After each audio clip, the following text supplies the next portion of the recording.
Hi hello, welcome to Yog stock.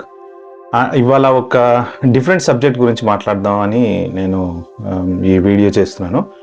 అది ఏంటంటే బేసిక్గా ఈ స్టూడెంట్స్, అబ్రాడ్ వచ్చే స్టూడెంట్స్ ఎవరైతే ఉంటారో వాళ్ళకి సంబంధించింది అనమాట. బేసిక్గా ఏంటంటే ఇది నా ఎక్స్పీరియన్స్ తోటి నేను చాలామంది చూశాను. చూసిన తర్వాత నాకు ఎందుకు ఈ వీడియో చేయాలనిపించింది. సో ఇప్పుడు యుఎస్ కొంతమంది వెళ్తున్నారు, యూకే కొంతమంది వెళ్తున్నారు, ఆస్ట్రేలియా కొంతమంది వెళ్తున్నారు. సో దాంట్లో దాదాపు చాలామంది స్టూడెంట్స్ యాక్చువల్గా ఎయిమ్లెస్గా వస్తున్నారు. అంటే కొంతమంది ఏంటంటే ప్రాపర్గా చదువుకోవడానికి, ఇప్పుడు ఇక్కడ స్టూడెంట్స్ 3 రకాలు ఉన్నారు. ఒకళ్ళు ఏంటంటే బాగా డబ్బులుండి ఈజీగా యూనివర్సిటీకి ఫీజులు కట్టగలము, చదువుకున్న తర్వాత ఇక్కడ జాబ్ రాపనే పర్లేదు, మళ్ళీ ఇండియా వెళ్ళి, అంటే కొంచెం above middle class rich people అనమాట. సో వాళ్ళు ఏంటంటే జస్ట్ ఫన్ కోసం వస్తారు, చదువుకుంటారు, ఎంజాయ్ చేస్తారు, వెళ్ళిపోతారు. కానీ 80% ఆఫ్ ద స్టూడెంట్స్ యాక్చువల్గా ఏంటంటే నిజంగా వచ్చి చదువుకుని ఏదైనా మంచి జాబ్ తెచ్చుకుని, యూఎస్ అయితే H1B వీసా తెచ్చుకుని, యూకే అయితే వర్క్ పర్మిట్ తెచ్చుకుని, అలా మనం సెటిల్ అయిపోదాం, ఇక్కడ కొంచెం కెరీర్ బిల్డప్ చేసుకుందాము, మనకంటూ మంచి లైఫ్ బిల్డప్ చేసుకుందాం అని చెప్పి కొంతమంది వస్తారు. సో కొంతమంది ఏంటంటే యాక్చువల్గా చదువుకుని బ్యాక్ వెళ్ళిపోవాలి అన్న ఉద్దేశంతో కొంతమంది వస్తారు. బట్ ఈ మెజారిటీ ఆఫ్ ద స్టూడెంట్స్ వచ్చే వాళ్ళల్లో నేను గమనించింది ఏంటంటే, కొంతమంది మాత్రం ప్రాపర్గా వచ్చి ఇక్కడ ఏదో ఒక రకంగా మనం సెటిల్ అయిపోదాము, మనకి ఏ రూటు దొరకదు, ఇదొకటే రూటు, స్టూడెంట్ వీసా రూటు అని చెప్పి స్టూడెంట్ వీసా మీద వచ్చేసేసి వాళ్ళు ఏదో ఆ జాబులు ఈ జాబులు, అంటే వాళ్ళు చదువుకోవడానికి రారు, జస్ట్ వాళ్ళు ఆ జాబులు ఈ జాబులు చేసుకోవడానికి వస్తుంటారు అనమాట. వచ్చి ఇక్కడ ఎట్లా కొట్లా సెటిల్ అయిపోదాం అనుకుని వస్తుంటారు.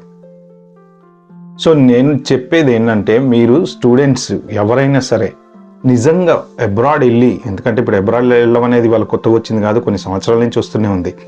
సో బేసిక్గా ఏంటంటే అబ్రాడ్ కూడా ఓవర్ పాపులేషన్ అయిపోయినాయి, ఓవర్ క్రౌడెడ్ అయిపోయినాయి మన వాళ్ళతోటి. కొన్ని ఏరియాలు చూసుకుంటే అమెరికాలో అసలు దాదాపు మన ఆంధ్రాలో ఉన్నట్టు ఉంటుంది, ఆ లెవెల్లో మన ఇండియన్స్ ఉన్నారు. సో ప్రతి ఓడికి డ్రీమ్ అబ్రాడ్ వెళ్ళడం, తప్పేం లేదు, మీరు రావచ్చు, రండి, హ్యాపీగా చదువుకోండి. కానీ మీరు చేసే కొన్ని పనులు, చాలామంది స్టూడెంట్స్ నిజంగా కొన్ని ఇల్లీగల్ పనులు చేస్తున్నారు, చేయకూడని పనులు చేస్తున్నారు, చేయకూడని జాబులు చేస్తున్నారు. ఎక్కడో అక్కడ దొరికిన తర్వాత అలా లైఫ్ నాశనం అయిపోయిందని బాధపడుతున్నారు. ప్రాపర్ వీసాలలోకి వెళ్ళట్లేదు, ఎందుకంటే సరిగ్గా వచ్చి ఇక్కడికి రాగానే ఫస్ట్ అబ్రాడ్లో ఏంటంటే మీరు ఓపెన్ అయిపోతారు. ఇండియాలో ఉన్నప్పుడు ఏంటంటే ఫ్యామిలీతో పాటు ఉంటారు, ఎందుకంటే మనం ఎటు పోయినా ఏం చేసినా ఫ్యామిలీ కన్ను మన మీద ఉంటుంది. ఒక నైట్ లేట్గా వచ్చినా, సెకండ్ షో సినిమాకి వెళ్ళి వచ్చినా వాళ్ళకి తెలిసిపోతుంటుంది. కానీ అబ్రాడ్ వచ్చిన తర్వాత ఏంటంటే బేసిక్గా మిమ్మల్ని అడిగేవాడు, పట్టించుకునేవాడు, చూసేవాడు ఎవడు ఉండడు. సో మీరు ఎంత నిజాయితీగా జెన్యున్గా చదువుకుని చక్కగా మంచి ఫర్దర్ స్టూడెంట్ వీసా అయిపోయిన తర్వాత ఫర్దర్ వర్క్ వీసానా, లేకపోతే ఓపీటీయా, లేకపోతే యూఎస్ అయితే ఓపీటీ అంటారు, ఓపీటీ తర్వాత H1, there are several different visa. UK అయితేనేమో చదువుకున్న తర్వాత PSW అంటారు, ఆ PSWలో వచ్చిన తర్వాత మీ కంపెనీ స్పాన్సర్ చేస్తే మీకు వీసా వస్తుంది. సో ఈ వీసా రూట్స్ని జాగ్రత్తగా వాడుకొని ప్రాపర్గా సెటిల్ అవుతే మీ లైఫ్ బాగుంటుంది. కానీ నేను చూసింది చాలామంది ఏంటంటే సైడ్ ట్రాక్ అయిపోతున్నారు. అంటే ఫస్ట్ మీరు అబ్రాడ్ వస్తూ మీరు ఎంత సంపాదన మీద పడుతున్నారు. అంటే ఇప్పుడు లోన్ తీసుకుని వస్తారు, 20 లక్షలు, 25 లక్షలు, 30 లక్షలు తీసుకొని వస్తారు. ఆ లోన్ తీర్చేయాలి. మనం ఏంటి ఫటాఫట్ లోన్ తీర్చేయాలి, అబ్రాడ్ లాగానే లోన్ తీర్చేయాలి. అదే కాన్సన్ట్రేషన్ మీద హోటల్లో జాబులు చేస్తారు, అక్కడ జాబులు చేస్తారు, ఇక్కడ జాబులు చేస్తారు, లేకపోతే డెలివరీలు చేస్తారు, డబ్బులు సంపాదించాలని. దాంతో మీరు ఏంటంటే సైడ్ ట్రాక్ అయిపోతున్నారు. అంటే మీ కాన్సన్ట్రేషన్ చదువు మీద పెట్టట్లా. చివరికి వచ్చేటప్పటికి ఏంటంటే చాలామంది నేను ఈ మధ్యన చూశాను, ఒక సబ్జెక్ట్ ఫెయిల్ అవటం, 2 సబ్జెక్టులు ఫెయిల్ అవటం, అలా చేస్తున్నారు. సో అప్పుడు ఏమవుతుంది, నెక్స్ట్ మీరు అయిపోయిన తర్వాత మీరు వీసా అప్లై చేసుకోవాలంటే ఛాన్స్ లేదు కదా. మీరు ఫెయిల్ అయితే వీసా నెక్స్ట్ మీకు ఎంప్లాయ్మెంట్ ఎవరు స్పాన్సర్ చేస్తారు, ఏ ఎంప్లాయ్మెంట్ వీసా వాళ్ళు స్పాన్సర్ చేస్తారు మీకు? అంటే ఏంటంటే మీ కెరీర్ని మీరే నాశనం చేసుకుంటున్నారు. చేసుకోండి, వర్క్ చేసుకోండి, అంటే జనరల్గా డబ్బులు సంపాదించుకోవడం, వర్క్ చేసుకోవాలి. ఫస్ట్ మీరు రాగానే లోన్ క్లియర్ చేయాలన్న కాన్సెప్ట్ మీద మైండ్ పెట్టకండి. ఎందుకంటే మీరు ఇవాళ రోజున ఈ ఆలోచించే ఈ చిన్న దాంతోనే మీ కెరీర్ మొత్తం ఫినిష్ అయిపోతుంది, కంప్లీట్ అయిపోతుంది.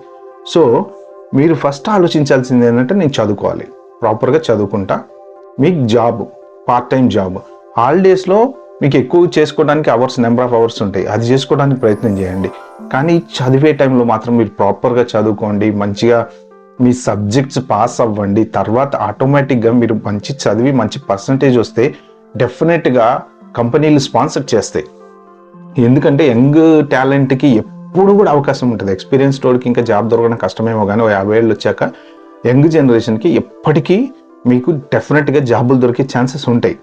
మీరు దాన్ని చూసుకోండి, అంతేగాని ఏదో పార్ట్ టైం డబ్బులు సంపాదించేసి సెటిల్ అయిపోదాము ఇక్కడ అని కొంతమంది, లేకపోతే వీసా అయిపోయింది, ఇప్పుడు మీ స్టూడెంట్ వీసా అయిపోయింది, సరిగ్గా చదవలేదు, మీకు వీసా రాలేదు, నెక్స్ట్ ఫర్దర్ పోస్ట్ గ్రాడ్యుయేషన్ వీసానో లేకపోతే యూఎస్లో అయితే ఓపీటీనో ఇట్లా ఏ వీసా నెక్స్ట్ మీరు రాలేదు, మీరు బ్యాడ్ పొజిషన్లో ఉన్నారు, ఏం చేస్తారు? ఇల్లీగల్గా ఉండిపోతారు.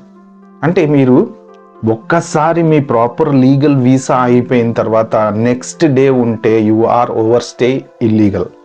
1 డే ఎక్స్ట్రా ఉన్నా యు ఆర్ ఇల్లీగల్. ఆ తర్వాత మీరు ఏ వీసాలు అప్లై చేసుకోవాలన్నా, ఎందుకంటే ఇప్పుడు ఐటీ తెలుసు కదా ఎంత లెవెల్లో ఉందో, మనం కూర్చున్నా నిలబడ్డ పడుకున్నా కూడా ట్రాక్ చేస్తుంది. అంటే ఏ టైంలో ఏం చేసామో ట్రాక్ చేస్తుంది. సో మన ఇండియాలో నడుస్తుందేమో కొన్ని మనం బుక్లోకి ఎక్కించకుండా ఏదైనా చేసుకోవచ్చు, క్యాష్ ఇన్ హ్యాండ్ జాబులు అట్లా ఇట్లా. ఇక్కడ క్యాష్ ఇన్ హ్యాండ్ జాబులు చాలా తగ్గిపోయినాయి. ఇదివరకులాగా ఎవరు క్యాష్ ఇన్ హ్యాండ్ జాబులు ఇవ్వట్లేదు, అంతా డిజిటలైజేషన్ అయిపోయింది. సో మీ బ్యాంక్ అకౌంట్లోకి ఎంత వచ్చింది, మీ ట్యాక్స్లు ఎంత కడుతున్నారు, ఎంత సంపాదిస్తున్నారు, ఎన్ని అవర్స్ పని చేస్తున్నారు, మీ మీద ఆల్వేస్ ఒక డేగ కన్నా ఎప్పుడు ఉంటుంది. అది యూఎస్లో కానివ్వండి, యూకేలో కానివ్వండి, ఆస్ట్రేలియాలో కానివ్వండి. ఎందుకంటే వాళ్ళ కంట్రీలో వాళ్ళ కంట్రీని ప్రొటెక్ట్ చేసుకోవాలి కాబట్టి ఎవడెవడు ఇల్లీగల్గా ఉంటున్నాడు అనే దాని మీద ఫోకస్ పెడతారు. ఇప్పుడు ఏంటి, ట్రంప్ వచ్చాడు. ట్రంప్ వచ్చిన తర్వాత ఒక రచ్చరచ్చగా మన వీడియోలు చూస్తున్నా, H1Bని తీసేస్తారని ఒకళ్ళు, లేకపోతే ఓపీటీ పీకేస్తారని ఒకళ్ళు, ఇంకోటి పీకేస్తారని ఒకళ్ళు. అరే ఎందుకు పీక్తారు భయ్యా? ప్రతి కంట్రీకి ఎంప్లాయీస్ కావాలి అంటే ఎవరో ఒకళ్ళు ఇమిగ్రెంట్స్ కూడా కావాలి. వాళ్ళకి లోకల్ ఎంప్లాయీస్ ఎంతో, ఇమిగ్రెంట్స్ కూడా అంతే. సో ఇప్పుడు ఇక్కడ మేజర్ డిఫరెన్స్ ఎక్కడ వచ్చేసిందంటే, మెయిన్ మన కన్నుతో మనం పొడుస్తున్నట్టు మన వల్లే మనకి ఎనిమీస్ అయ్యే సిచ్యువేషన్ వచ్చింది. అది వాళ్ళ తప్పు కాదు, జనరల్గా జెన్యూన్ కాలం అలా చేసింది. ఎందుకు చేసింది అంటే, ఒక 25 years back, 30 years back, 40 years back నుంచి అమెరికా చాలా మంది వెళ్తున్నారు. సో ఆ 25-30 years బ్యాక్ వెళ్ళిన వాళ్ళంతా ఇప్పుడు ఏమైపోయారు, వాళ్ళంతా గ్రీన్ కార్డ్స్ సిటిజన్స్ అయిపోయారు. సో వాళ్ళు కూడా యుఎస్ సిటిజన్స్, లేకపోతే యూకే సిటిజన్స్ ఫర్ ఎగ్జాంపుల్, వాళ్ళు లోకల్ అనమాట. అంటే వాళ్ళ పిల్లలు లోకల్ అనమాట. అంటే అక్కడ ఒకప్పుడు బయటోడు వచ్చి మా జాబులు తినేస్తున్నాడు అని చెప్పి నిజంగా తెల్లోళ్ళు అంటారు కదా, ఆ తెల్లోళ్ళు ఇప్పుడు మనోళ్ళు కూడా బయటోళ్ళు వచ్చి మా జాబులు తినేస్తున్నారు అనే స్టేజ్కి వచ్చారు. ఎందుకంటే వాళ్ళు లోకల్ అయిపోయారు కాబట్టి. ఆ పెయిన్ పోయింది, వాళ్ళు వచ్చినప్పుడు ఉన్న పెయిన్ పోయింది. కానీ ఇప్పుడు వచ్చే వాళ్ళకి వీళ్ళు కాంపిటీషన్ అయిపోతున్నారు అన్న ఫీలింగ్ ఈ లోకల్స్లో కూడా ఉందన్నమాట. అదేంటంటే జనరేషన్ అలా అలా అలా జరుగుతూ వచ్చింది. సో ఏది ఏమైనా అబ్రాడ్ రావాలనుకున్న వాళ్ళు హ్యాపీగా రండి, హ్యాపీగా చక్కగా. ఫస్ట్ థింగ్ నేను చెప్తున్నా, మీరు మెంటల్గా ప్రిపేర్ అవ్వాలి, సైకలాజికల్గా ప్రిపేర్ అవ్వండి. ఏం ప్రిపేర్ అవ్వాలి? మీరు అబ్రాడ్ వెళ్ళేటప్పుడు నేను అక్కడ సెటిల్ అయిపోతాను అనే మైండ్ సెట్తో మాత్రం దయచేసి రావద్దు. మీరు రండి, చక్క చదువుకోండి, జాబ్ వస్తే చేసుకోండి, కంటిన్యూ అవ్వండి. లేదు ఇల్లీగల్ స్టే వద్దు, హ్యాపీగా వెళ్ళిపోండి. మీరు అబ్రాడ్లో చదువుకొని వచ్చానంటే మీకు అక్కడ కూడా జాబ్లు వస్తాయి, బ్రహ్మాండమైన కంపెనీలు ఉన్నాయి, పెద్ద పెద్ద శాలరీస్తో వస్తున్నాయి. సో ఇట్లాంటి మైండ్ సెట్ తోటి వెళ్ళిపోవాలి, మనం ఏదో చేసి ఫారెన్లో సెటిల్ అయిపోవాలి, ఇంటికి డబ్బులు వేలకు లక్షలు పంపించాలి అనే మైండ్ సెట్తో రావద్దు. ప్రాపర్గా చదువుకుంటా అనే మైండ్ సెట్తో రండి. లేదు ఇల్లీగల్ ఉన్నా సరే ఏదో ఒకటి చేయాలి, డబ్బులు పంపించాలి ఇంటికి మనం అని అనుకుంటే మన లైఫ్ ఎప్పుడు భయ్యా పర్ఫెక్ట్గా ఉండదు. ఎప్పుడో ఒకప్పుడు ఎక్కడో అక్కడ ఏదో ఒక చోట దొరికామంటే మొత్తం సర్వనాశనం అయిపోతుంది. ఎందుకంటే దొరికితే దొంగ, దొరకకపోతే దొర కదా. అలా మనం ఎక్కడన్నా పొరపాటున ఇప్పుడు చాలామంది దొరికారు. చాలామంది రీసెంట్గా ఇల్లీగల్గా ఉంటూ ఎక్స్టెన్షన్లో పోయినప్పుడు నువ్వు అప్పుడు అది చేసావు కదా, ఇప్పుడు ఇది చేసావు కదా, నీకు వీసా అని అని పంపించేస్తున్నావు. ఎక్స్టెన్షన్కి వెళ్ళినప్పుడు కానీ over stay, 1 day over stay ఉన్నా కానీ that is counted towards your life. Visa కాదు, లైఫ్. ఎందుకంటే ఆ 1 day ఓవర్ స్టే నీ లైఫే కిల్ చేసేస్తుంది. సో ప్రాపర్గా నెక్స్ట్ ఏంటి, మనం ఏం చేయాలి అనేది జెన్యున్గా మీరు ప్రిపేర్ అవ్వండి, సలహాలు తీసుకోండి ఎవరి దగ్గరన్నా. కానీ ఎవడో చెప్పాడు కదా అని అడ్డదారికి పోకండి. బతికుంటే బల్సాక్ తిని బతకచ్చు, మనం ఎలాగైనా బతకచ్చు. కానీ ఇలాగా ఇల్లీగల్గా కుక్క బతుకుతూ భయపడుతూ ఎవడు పట్టుకుంటాడో అని టెన్షన్ పడుతూ బతికేటోళ్ళు చాలామంది ఉన్నారు స్టూడెంట్స్. అలాంటి దారిలో పోమాకండి. ఎందుకు లైఫ్ అంటే మీరు నేను ఇప్పటికీ చూసా కొంతమంది నాకు తెలిసిన వాళ్ళే అమెరికాలో ఉన్నారు, వాళ్ళు they can't even go for a holiday to India. వాళ్ళు ఒక్క హాలిడేకి వెళ్ళలేరు, ఎందుకంటే వాళ్ళు వాళ్ళు వాళ్ళు ఉన్న స్టేటస్లో, ఇల్లీగల్ స్టేటస్లో ఉన్నారు వాళ్ళు.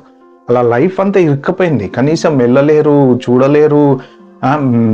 తండ్రోతల్లో పోతే కూడా తిరిగి వెళ్ళి చూడలేని పొజిషన్లో ఉన్నారు వాళ్ళు. ఏంటంటే వెళ్ళిపోతే మళ్ళీ రాలేము. ఓరది పోతే పోయింది, పోని బై జీవితం, ఇండియా పోతే బతకలేవా? సో అలా ప్రిపేర్ అయ్యి రండి. కానీ ఇది నా సిన్సియర్ అడ్వైజు, దయచేసి మీరు ఇల్లీగల్గా మాత్రం మారకండి. ప్రాపర్ రూట్స్ ఫాలో అవ్వండి, ప్రాపర్గా చదువుకోండి. చదువుకుంటే మంచి శాలరీస్తో జాబ్స్ వస్తాయి.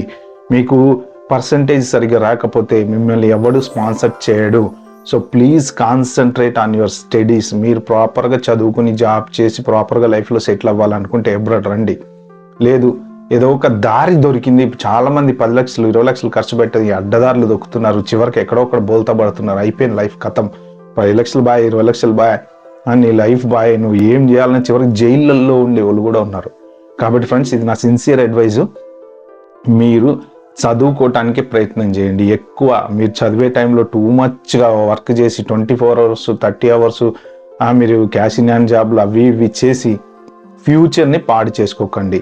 ఓకే ఫ్రెండ్స్, సో ఇది కనుక మీకు నచ్చితే కామెంట్ చేయండి, షేర్ చేయండి, లైక్ చేయండి. సో మీకు ఇంకేమన్నా ఇట్లాంటి వాటి గురించి డీటెయిల్స్ కావాలంటే, అంటే ఈ టాపిక్ యాక్చువల్గా నా ఛానల్కి సంబంధం లేదు, బట్ నేను ఎందుకు చెప్పానంటే నాకు అంటే ఒక అడ్వైస్ ఇవ్వాలనిపిస్తుంది. అంటే ఈ మధ్య చూస్తున్నాను నేను చాలామందిని, చూసిన తర్వాత నా పర్సనల్గా నాకు తెలిసిన వాళ్ళలో 2-3 ఫెయిల్ అయిన స్టూడెంట్స్ని చూశాను నేను. వాళ్ళు ఏం చేయాలన్న పరిస్థితి ఏంటి అర్థం కావట్లేదు, ఇప్పుడు నెక్స్ట్ ఏంటి అంటుంటే వాళ్ళు నాకు కొంచెం ఎక్కడో అనిపించింది. అరే అంత కష్టపడి డబ్బులు పెట్టుకుని వాళ్ళు ఇక్కడికి వచ్చి చివరికి ఈ పొజిషన్లో ఉన్నారు, వెనక్కి వెళ్ళలేరు, ఉండలేరు, ఇంట్లో చెప్పుకోలేరు, అలాంటి పొజిషన్లో ఉన్న వాళ్ళని చూసి నాకు వీడియో చేయాలనిపించింది. సో నచ్చితే కనుక మీరు లైక్ చేయండి, సో కామెంట్ చేయండి. Thank you.